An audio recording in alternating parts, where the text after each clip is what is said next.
লজি, কোনো view point, কোনো strong opinion, nothing. Just পুতুলের মতো যেটা মানুষ পছন্দ করবে ওটাই, যেটাতে মানুষ হাততালি দিবে সেটাই। আমার কথা হচ্ছে, if you do not believe in something, do not promote it. If you do not actually support something, just because হাততালি এক্সপেক্ট করতেছি ওটার জন্যই এটাকে প্রমোট করে দিলাম, ওটা নিয়ে কিছুটা বানাই ফেললাম, এক্সপেক্টিং সবাই বলবে আমি অনেক বোল্ড, আমি অনেক সাহসী। বাট যেই এটার অপোজিটটা হলো, হাততালি দিল না, সেম জিনিসটা, সেম মেসেজটাকে আমি বললাম যে I don't support it, I am sorry, আমার ভুল হয়ে গেছে, আমাকে ক্ষমা করে দেন। Very weird. কোনো মানে নিজস্ব পার্সোনালিটির কোনো দাম নাই। এত ফলোয়ার্স, এত অডিয়েন্স, এগুলো কিসের বেসিসে আসতেছে? বিকজ আমরা নর্মাল র্যান্ডম মানুষ না, একটা অর্ডিনারি কথা বললাম হয়ে গেল। Opinions do matter for us, because আমাদের একটা কথা লাখ লাখ কোটি কোটি মানুষ শুনে ওটাতে বিলিভ করে, ওটাতে ইম্প্যাক্ট আছে। সো জাস্ট বিকজ একটু বাহবা পাওয়ার আশায় যেটা মানুষ পছন্দ করবে সেটাই বলবো, না করলে বলবো না, এইটা হইলে তো যে কোনো অর্ডিনারি মানুষই করতে পারে।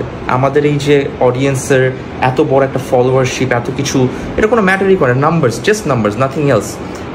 People should have more values, people should have more courage and strength and guts, সাহস থাকতে হয়। জাস্ট নাম্বারস দিয়ে কিছু হয় না। ফিউচার অনেক দূর, এই কয়টা নাম্বার দিয়ে ফিউচারে সার্ভাইভ করা ইজ ভেরি টাফ। আমার কাছে মনে হয় যে এটাকে এত ইজিলি ফেলে দেওয়া উচিত না। We should always talk about things যেটাতে আমরা বিলিভ করি। অনেক মানুষ গালি দিবে, এই যে এক্সপেক্ট করা আমি কোনো না, আমার কথাটা যেটা বলবো 100% ফ্ললেস, সবাই ভালোবাসবে, কেউ হেট করবে না।